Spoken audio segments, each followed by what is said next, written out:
নমস্কার, জিও আড্ডা চ্যানেলে সকলকে স্বাগত জানাই। আজকে আমরা সপ্তম শ্রেণীর ভূগোল বিষয়ের নদী চ্যাপ্টার থেকে আলোচনা করব। এই চ্যাপ্টার থেকে আমরা প্রথম পার্টের ভিডিও আলোচনা করে নিয়েছি। আজকে আমরা সেকেন্ড পার্টের ভিডিও নিয়ে আলোচনা করব।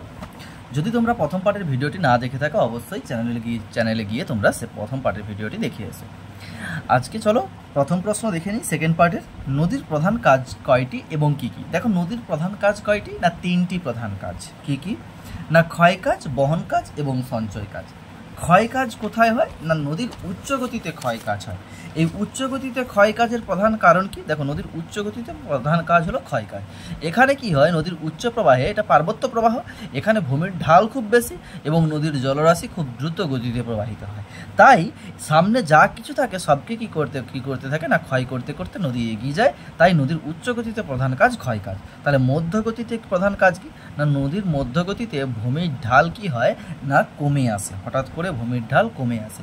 এখানে উচ্চ প্রবাহে যে সমস্ত ক্ষয়ীভূত পদার্থ নিয়ে এসেছিল সেই পদার্থগুলোকে কি করে না? বয়ে নিয়ে যায়। তবে এখানেও এই মধ্যগতিতেও কিন্তু ক্ষয় কাজ চলে কিংবা সঞ্চয় কাজ, দুটোই চলে। কিন্তু প্রধান কোনটা হয়ে দাঁড়ায় না? সেটা হচ্ছে যে বহন কাজ। এখানে বেশি কি হয়? ক্ষয়ীভূত পদার্থগুলোকে বয়ে নিয়ে যায় মধ্যপ্রবাহে। তাই মধ্যগতির প্রধান কাজ কি? বহন কাজ। তারপরে চলে আসছে নিম্নগতির প্রধান কাজ কি না? নদীর নিম্নগতিতে প্রধান কাজ হচ্ছে সঞ্চয় কাজ। কারণ এখানে নদী সমতল ভূমির উপর দিয়ে প্রবাহিত হয়। নদী তার বোঝাগুলোকে বয়ে নিয়ে যেতে পারে না, সঞ্চয় করে দেয়। তাই নদীর নিম্নগতির প্রধান কাজ হচ্ছে সঞ্চয় কাজ। আচ্ছা, এর পরের কোশ্চেন দেখে নাও। এর পরের কোশ্চেন খুবই গুরুত্বপূর্ণ প্রশ্ন তোমাদের পরীক্ষার জন্য, যে নদীর উচ্চগতিতে ক্ষয়ের ফলে সৃষ্ট তিনটি ভূমিরূপ চিত্র সহ আলোচনা করো। এখনই আমরা জেনে নিলাম যে নদীর উচ্চগতিতে প্রধান কাজ হচ্ছে কি না? ক্ষয় কাজ। তাহলে এই ক্ষয় কার্যের ফলে তিনটি ভূমিরূপ চিত্র সহ আলোচনা করতে হবে। দেখো, আমি চলে আসছি ডাইরেক্ট ভূমিরূপগুলোতে। নদীর প্রধান একটা ভূমিরূপ দেওয়া আছে, দেখো গিরিখাত।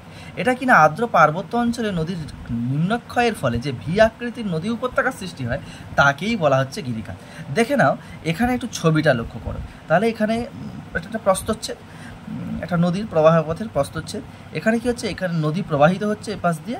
এই প্রবাহিত হওয়ার সময় নদীর কি না, ভূমির ঢাল যেহেতু বেশি, তাই নিম্নক্ষয় করতে করতে নদীটা কি হচ্ছে? এগিয়ে আসছে। তাই এখানের ভূমিরূপের আকৃতি, উপত্যকার আকৃতি কেমন হয়েছে? ভি আকৃতি।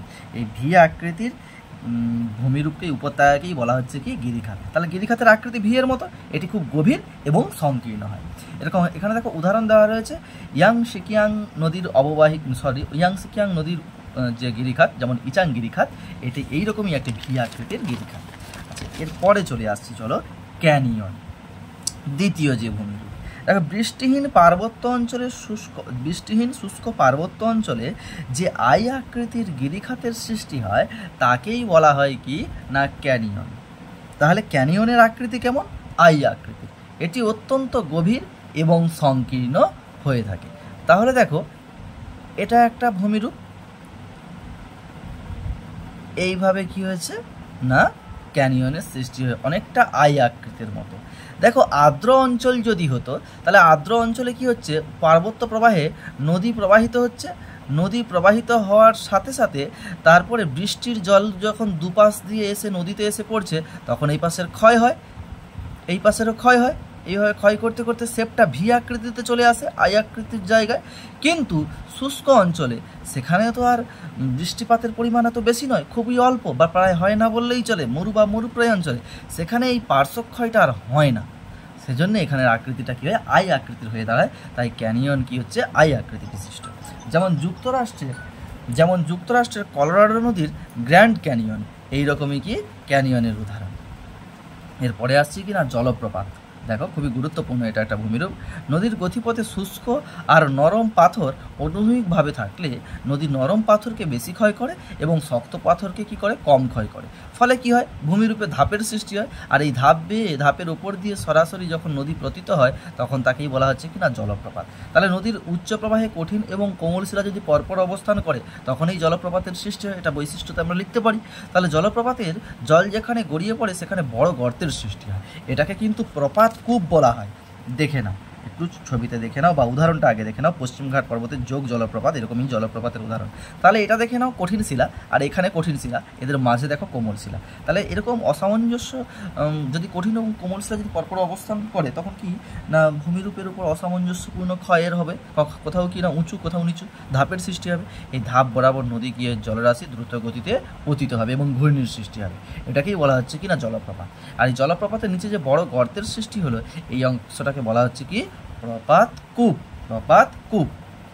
তারপরে চলে আসছি আরও একটা মূল কোশ্চেন, নদীর মধ্যপ্রবাহে সৃষ্ট ভূমিরূপগুলি আলোচনা করো। দেখো তোমাদের যে ভূমিরূপগুলো দেওয়া রয়েছে বইয়েতে, দুটো ভূমিরূপ এখানে খুবই গুরুত্বপূর্ণ দেওয়া রয়েছে। মিয়েন্ডার দেওয়া রয়েছে, অশ্বক্ষুরাকৃতি হ্রদ দেওয়া রয়েছে, এছাড়াও বালুচর দেওয়া রয়েছে। দেখো প্রথমে চলে আসছে কি না মধ্যপ্রবাহে, তাহলে প্রধান কাজ আমরা কি পড়েছিলাম? বহন কাজ। এখানে যে ভূমিরূপগুলোর সৃষ্টি হয় সেখানে কি হয় না বহন কাজ প্রধান হলেও নদীর ক্ষয় এবং সঞ্চয় দুটোই থাকে।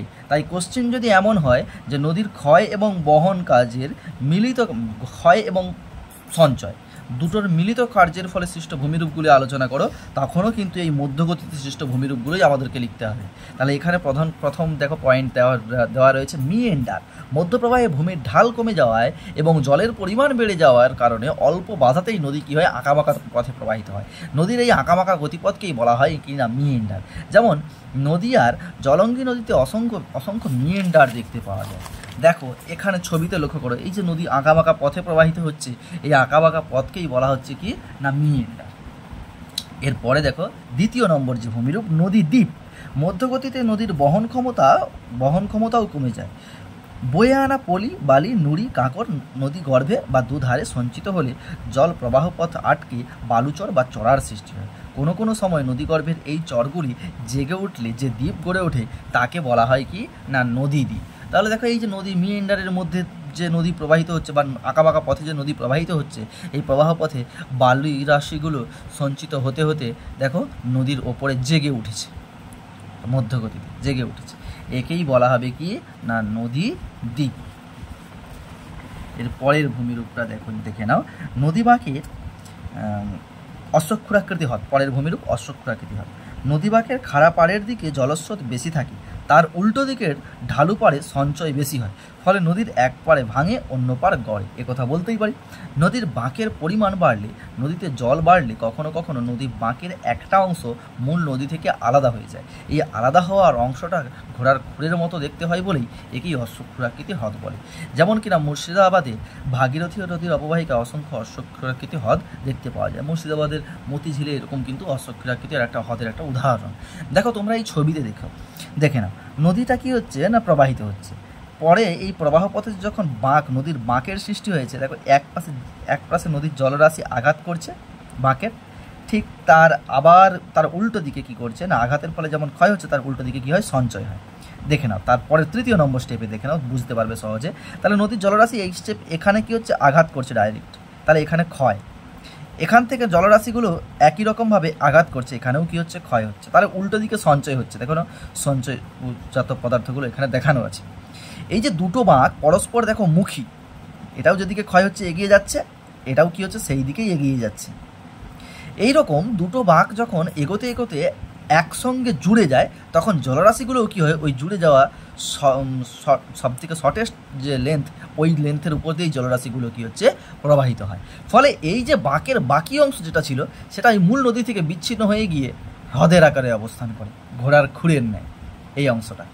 একেই বলা হচ্ছে কি অশ্বক্ষুরাকৃতি হ্রদ।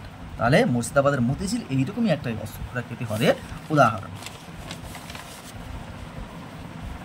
আচ্ছা, পৃথিবীর মোট স্থলভাগের কত শতাংশ স্থানে নদীর কাজ দেখতে পাওয়া যায়? 60% স্থানে। নদীর কয়টি প্রধান কাজ এবং কি কি? নদীর 3টি প্রধান কাজ, 3টে গতি। কয়টি গতি ও কি কি না 3টি উচ্চ গতি, মধ্যগতি এবং নিম্ন গতি। সব নদীতেই কি 3টি প্রবাহ লক্ষ্য করা যায়? না, যে নদীতে 3টি প্রবাহ লক্ষ্য করা যায় তাকে বলা হয় আদর্শ নদী। নদীর আঁকাবাঁকা পথকে কি বলা হয়? মিয়েন্ডার বলা হয়। অশ্বের বা ঘোড়ার খুরের মতো দেখতে ভূমিরূপটাকে কি বলা হয়? অশ্বক্ষুরাকৃতি হ্রদ বলা হয়। নদীর প্রবাহ পথে নদী উপত্যকা কেমন হয়? চওড়া হয়। নদীর প্রবাহে নদীর স্রোতের বেগ সবচেয়ে বেশি হয় কোথায়? উচ্চ প্রবাহে। উচ্চ গতিতে নদী খাতের আকৃতি কেমন থাকে? ভি আকৃতি। উচ্চ প্রবাহে শুষ্ক অঞ্চলে নদী খাতের আকৃতি কেমন হয়? আই আকৃতি। শুষ্ক অঞ্চলে নদী খাত বা গিরিখাতকে কি বলা হয়? ক্যানিয়ন বলা হয়। আদর্শ নদীর কয়টি গতি লক্ষ্য করা যায়? তিনটি গতি দেখতে পাওয়া যায়। একটি আদর্শ নদীর নাম কি? না গঙ্গা নদী। গঙ্গা নদীর উচ্চ প্রবাহের বিস্তার কত? না বিস্তার কোথা থেকে কোন অঞ্চল পর্যন্ত? গোমুখ থেকে হরিদ্বার পর্যন্ত। গঙ্গা নদীর মধ্য প্রবাহের বিস্তার কত? হরিদ্বার থেকে পশ্চিমবঙ্গের মুর্শিদাবাদের মিঠিপুর পর্যন্ত। গঙ্গা নদীর নিম্নগতির বিস্তার কত? মুর্শিদাবাদের মিঠিপুর থেকে বঙ্গোপসাগর পর্যন্ত গঙ্গা নদীর নিম্ন প্রবাহ। আজকে সেকেন্ড পার্টের ভিডিও এই পর্যন্তই। পরবর্তী ভিডিও থার্ড পার্টের জন্য তোমরা অবশ্যই চ্যানেলটিকে সাবস্ক্রাইব করে রাখবে এবং ভিডিওটি যদি ভালো লেগে থাকে চ্যানেলটিতে লাইক দেবে।